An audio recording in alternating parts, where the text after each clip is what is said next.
Now her walk in the shadow of Everest as part of Arthur C. Clarke's mysterious world.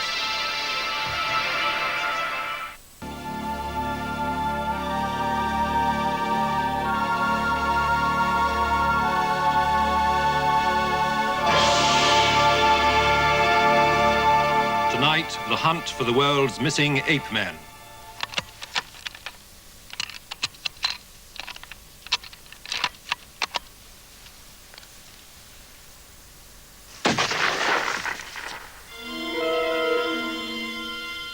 In the wild tracts of the Pacific Northwest of America, men are now out to try to kill the Apeman. Indeed, is this uniquely film of Bigfoot, the Yeti of the United States? Is this the footprint of the abominable snowman of the Himalayas? Lord Hunt of Everest fame is a believer. Mysteries from the files of Arthur C. Clarke, author of 2001 and inventor of the communications satellite. Now in retreat in Sri Lanka, after a lifetime of science, space, and writing, he ponders the riddles of this and other worlds. It may seem incredible that creatures like large man-apes can still exist in the modern world. Yet the evidence for this is now quite considerable.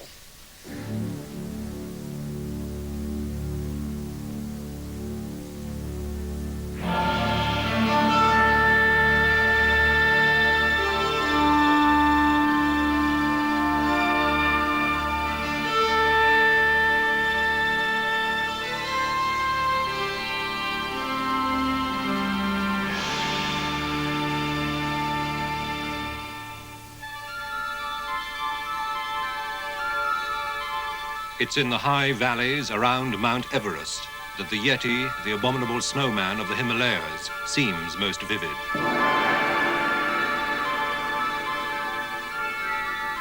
For the Sherpas of the high mountains, there are no doubts.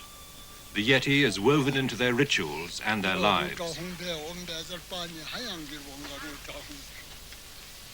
Kunjo Chumbi is the headman of the Kumjong village. He has seen the Yeti.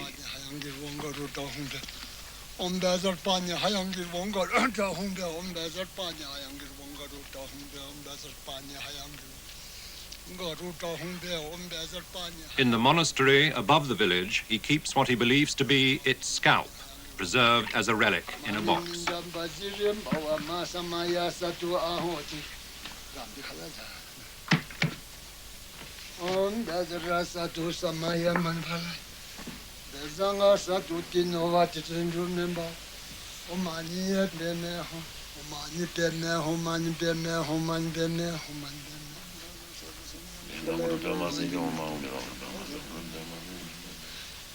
With some assurance, he imitates the Yeti's cry.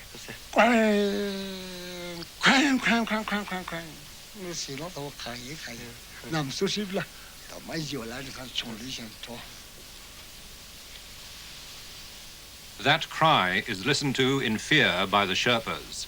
6 years ago, Lakpa Damani heard it close by. A Yeti came and attacked me and threw me in the river. His face was very black and he looked like a very old man. I was unconscious for a couple of hours. When I woke up, I saw the Yeti had killed some yaks and a cow. She says the Yeti had picked up and thrown into the river her.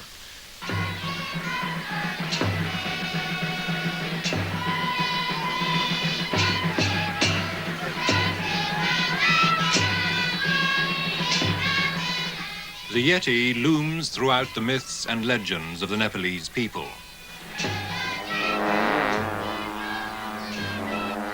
Desmond Doig, with Sir Edmund Hillary, led the biggest expedition to hunt for the Yeti. He found that the Sherpas had the most precise physical description of the creature. To the Sherpas, he's got a conical scalp, rather pointed ears, splayed nose, he's shaggy, he's bald around the chest and his tummy, and has a fairly human face. He's very nasty tempered, very, very nasty indeed. and is known to rip people apart if he gets a chance. Doig's expedition wrote off the Yeti, wrongly he now feels, as an Oriental fantasy. I'm afraid our expedition was a great gaudy mess. Any self-respecting Yeti would have kept way, way away from us. We had 600 coolies. We had about 200 Sherpas, and there were about 40 of us in the most beautifully designed and colored anoraks. Our tents were all vividly colored. We smelt different, we looked different, we behaved differently to the local people, and the smells of our cooking must have horrified everything within smelling distance. Well, the hard, rather soulless results of the expedition was that the Yeti didn't exist. Other expeditions have also failed to snare the abominable snowman. But for 50 years now, Westerners have continually been coming back with new testimony. Emil Wick is one of the world's most experienced mountain flyers.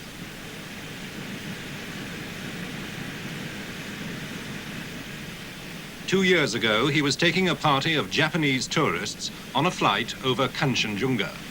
I saw on one of the hills some tracks I have never seen before in my life, really. So I went closer with the plane. I was watching. Are there some paper? Are there some empty tins, cigarettes, whatever? But it was absolutely clear. Only the prints were there. And from there, 4 of these tracks went to the Chamlang side, to the north. And I wanted to follow also, but the lady which was sitting on my right seat said, "Captain, very sorry for that, but we paid the Kanchenjunga flight and not the pleasure flight for you." In 1951, photographs of footprints were taken on the borders of Tibet by the late Eric Shipton and Dr. Michael Ward. There was no doubt about it. They were unlike anything that either Eric Shipton or I had ever seen or even imagined before. They were very clearly etched in the snow. The snow was about, I suppose, 3 inches deep on top of hard ice. And you can see that there are 5 toes definitely outlined. The big toe here, second there, third there, fourth there, and you can see a small toe there. You can see that the actual track itself is very, very clear cut. And you can also see that over here at the heel is obviously a place where there has been a lot of weight there. And I suggest that probably what happened was that the animal put down its heel there and walked. The dimensions of the print are approximately 12 inches long and probably something of the order of 5 to 6 inches wide. I don't think there's any possibility of there being distortions of other animals' tracks at all. The various ideas have been put forward that this one, for instance, might have been the imprint of 2 feet, one on top of the other, but I just don't think that's on at all. I just don't think that's possible. This print was photographed in the Dudkosi Valley in 1978 by the leader of the team which first conquered Everest, Lord Hunt. The creature had broken through some pretty heavy crust on the snow. It was deep snow on a rather steep little slope. And the creature was a heavy one because he'd broken through hard crust on which, as far as we were concerned, we could walk around without making any impression through the snow at all. And you could see through the snow, in the soft snow underneath the crust, the toe impressions. I don't think they were bear tracks because the Sherpas, whenever I've talked to them about this, and in fact when I've been with Sherpas seeing tracks, they have been quite emphatic that these are not theirs, that they are Yeti. In pictures taken by a French Jesuit priest, Abbé Bourdet, the toes again show very clearly. Ce n'est certainement pas un singe. Ce n'est pas un ours non plus. It is certainly not an ape, nor a bear, because a bear has claws, and this creature has not. So I think it is a special kind of animal that we don't really know anything about because we don't have an exact description. But I have spoken about it to some paleontologists, and they are rather inclined to believe that we are dealing with an animal from the pre-human era. that is to say, one of our distant ancestors. The Outward Bound School at Ullswater is run by Squadron Leader Lester Davis, Royal Air Force. That's great. That's lovely. Good, that's well done. He was on the 1959 RAF expedition to the Kulti Valley when he too came across tracks in the snow. It sunk in about 5 inches. I, with cine cameras and things, was weighing about 12.5 stone and only went in about 1.5 inches. I thought, well, this thing is huge. The snow had been undercut by this fast glacial stream and I fell in. And I had held my camera above my head because it came up to my armpits before my feet touched the bottom. Well, it was icy cold and I scrambled out and just beside these footprints. And immediately we suddenly realized this animal, or Yeti or whatever, it had just stepped out using only its 2 hind legs. And the chaps at the British Museum, they said this establishes its height is about 8 foot and its weight is about 60 stone. Sightings of the Yeti by Westerners are rare, but in 1970, the English climber Don Willans was on his way to the conquest of one of the world's toughest mountains. Annapurna by the south face. I heard what sounded like bird cries from at the back of me.